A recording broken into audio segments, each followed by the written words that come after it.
কড়াইয়ে বাইন, ট্যাংরা, চিংড়ি আর নানা রকমের ছোট মাছ।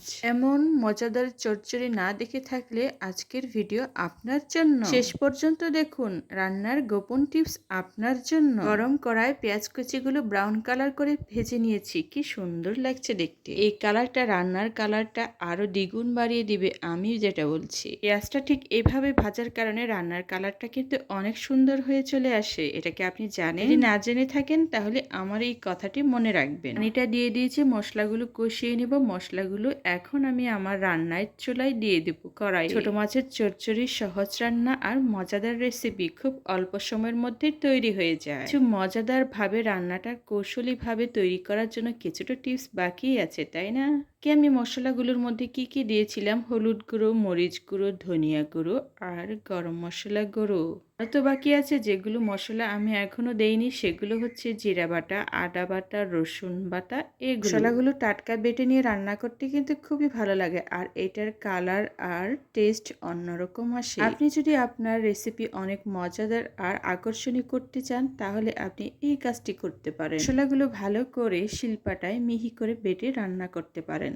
তাহলে দেখবেন আপনার রান্নার টেস্ট অনেকটাই বেড়ে গেছে, আর দ্বিগুণ হারে মানুষ বলবে আপনার হাতের রান্না এত টেস্টি হয়েছে কিভাবে। এর ছোট মাছগুলো আমি এত যত্ন সহকারে রেডি করেছি যে মজা করে সবাইকে খাবো বলে, কারণ আজকে বাসায় মেহমান আসবে।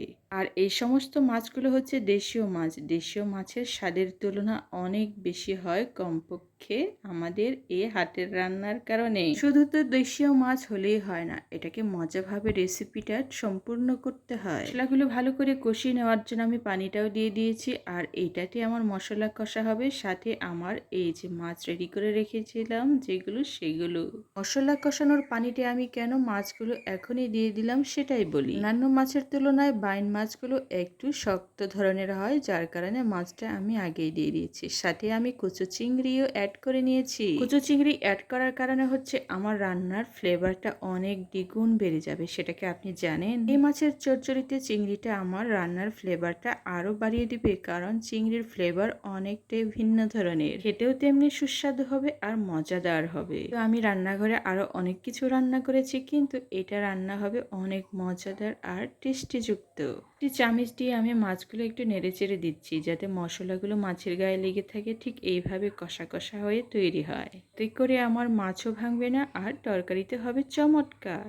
লবণটাও অ্যাড করে দিচ্ছি যাতে করে আমার লবণগুলো মাছের ভিতরে গিয়ে আমার রান্নাটাকে আরো মজাদার করে তোলে। এই নদীর মাছগুলো অনেক টেস্টি হয়, সাথে আছে যে ধরনের চিংড়ি, সেখানে আমার চচ্চড়িটা হবে অসাধারণ। এখন আমি ঢাকনাটাও দিয়ে দিয়েছি। ঢাকনাটা দিয়ে দেওয়ার কারণে এখন আমার রান্নাটা হবে আরো সুগন্ধিযুক্ত। ভালো করে স্ফুটনাঙ্ক হওয়ার কারণে আমার রান্নাটা হবে আরো সুগন্ধময়। আর বাকি কিছু কিছু রান্না আমি করেও নিয়েছিলাম, যেহেতু বাসায় মেহমান আসবে আর বাচ্চা পাওয়া বলেছিল এই মাছগুলো যাতে আমি অনেক মজা করে চচ্চড়ি করে দিই ওদের জন্য। মাছের চচ্চড়ির মধ্যে সবকিছু মশলা যদি পারফেক্ট পরিমাণে হয় সেটা দিয়ে ভাত খেয়ে নেওয়া যায়। এবারের সদস্যরা তখন শুধু এটা দিয়ে ভাত খাবে আর বারবার ভাত চেয়ে বলবে এটা দিয়ে শুধু ভাত খেয়ে আজকে পেটটা ভরিয়ে দেব, অন্য কোনো তরকারি আর প্রয়োজনই পড়বে না।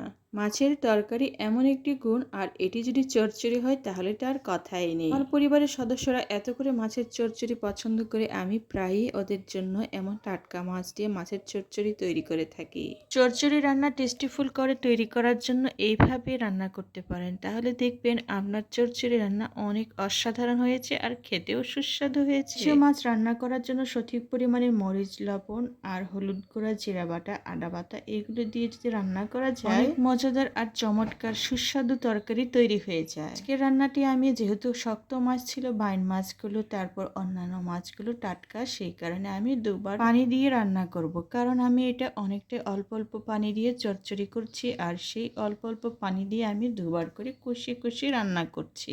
এইভাবে রান্না করার ফলে আমার টেস্টিফুল রান্নাটা পরিপূর্ণ হবে। দ্বিতীয়বারের মতো পানিটা দিয়ে আমি আবার ঢাকনাটা দিয়ে দিয়েছি। প্রথমবার যে পানিটা সেটা ছিল রান্নার নিজস্ব একটা পানি, সেটা দিয়ে কষিয়ে নিয়েছিলাম। ছোটবেলায় মার হাতে আর নানির হাতে এমন মজাদার রান্না কতবার যে খেয়েছি মনে নাই, কারণ তখন অনেক বেশি ছোট মাছ টাটকা পাওয়া যেত নদীর ধারে, আর জমিতেও অনেক টাটকা মাছ পাওয়া যেত। সেই মাছগুলো খেয়েছি, আর কত যে তৃপ্তি ছিল, অনেক মজার ছিল। আর এমন মজার আর তৃপ্তিদায়ক খাবার আজকে আমি আমার রান্না করছি আমার রান্নাঘরে। মজাদার আইটেমগুলো রান্না করতে পেরে অনেক ভালো লাগছে। তার সাথে এটি খাওয়াবো হচ্ছে আমার প্রিয় মেহমানদের জন্য। আপনিও আপনার বাসায় মেহমানদের জন্য এমন চাট মশলার মতো করে মাছ ভুনা করে তৈরি করতে পারেন। আর মেহমানরা খেয়ে বলবে কি অসাধারণ হয়েছে মাছের চচ্চড়ি রান্না। মাছের চচ্চড়ি রান্না এতটা মজার করার জন্য আমি তো আজকে ট্রিক্সগুলো আমার বন্ধুদের কাছে শেয়ার করলাম। ঠিক সেইভাবে আপনার রান্না করে আপনিও রান্না করে আপনার মেহমানদেরকে খুশি করতে পারেন। ঢাকনাটা খুলে আমি বারবার হালকা হালকা নেড়ে চেড়ে দিচ্ছি, এই কারণে যাতে নিচে লেগে না যায়। আমি অল্প পরিমাণে মাছের পানি দিয়ে যেভাবে রান্না করছি, মাছের চচ্চড়িতে খুব বেশি পানি দেওয়ার কোনো প্রয়োজন নেই। হালকা অল্প পরিমাণ পানি দিয়ে মাছের চচ্চড়ি রান্না করা যায়। রান্না করার পূর্বে পেঁয়াজগুলো একটু ভালো করে মচকে নিতে হয়, না হলে ভালো করে ভেজে নিতে হয়, তাহলে রান্নাটা অনেক মজাদার হয়ে যায়। অল্প অল্প পানি দিয়ে রান্না করার মজাই আলাদা, কারণ তখন রান্নাটা আরো টেস্টিফুল হয়ে যায়। রান্নাটা খুলে আমি বারবার নেড়ে ছেড়ে দিচ্ছিলাম, এই কারণে যে আমার মাছগুলো যাতে ভেঙেও না যায় আর নিচে যাতে কোনো মতেই লেগে না যায়। আমার রান্নাটাকে অনেক সুন্দর আকর্ষণীয় করার জন্য আমি যতক্ষণ না ঠিক এইভাবে রান্নাটা শেষ করছি ততক্ষণ আমি অনেক গুরুত্বের সাথে মাছগুলো হালকা একটা চামিচ দিয়ে নেড়ে চেড়ে দিচ্ছিলাম, যাতে কোনোভাবে মাছগুলো ভেঙে না যায়। বাইরের মাছগুলো অনেকটাই শক্ত ছিল, সেটা ভাঙবে না আমি ভালো করেই জানি, কিন্তু অন্যান্য ছোট মাছগুলো ছিল যেগুলো আরো নাম না জানা 3-4 ধরনের ছোট ছোট মাছ, যেগুলো শুধু নদীতেই পাওয়া যায়। দেশীয় মাছ এতগুলো পাওয়া যায় আমি ভাবতেই পারিনি। আর দেশীয় মাছের টেস্ট শুধু কল্পনার অতীত, এতটাই টেস্টি হয়। মাছগুলো রান্না করতে পেরে আমার তো খুবই ভালো লাগছে, আর এইভাবে মজাদার রান্না তৈরি করার জন্য আমার মনটাই তৃপ্তিতে ভরে যাচ্ছে। আমার সবথেকে বেশি ভালো লাগছে এই মজাদার টেস্টিফুল খাবারটি আমি আমার প্রিয় অতিথিদেরকে আপ্যায়ন করতে পারবো।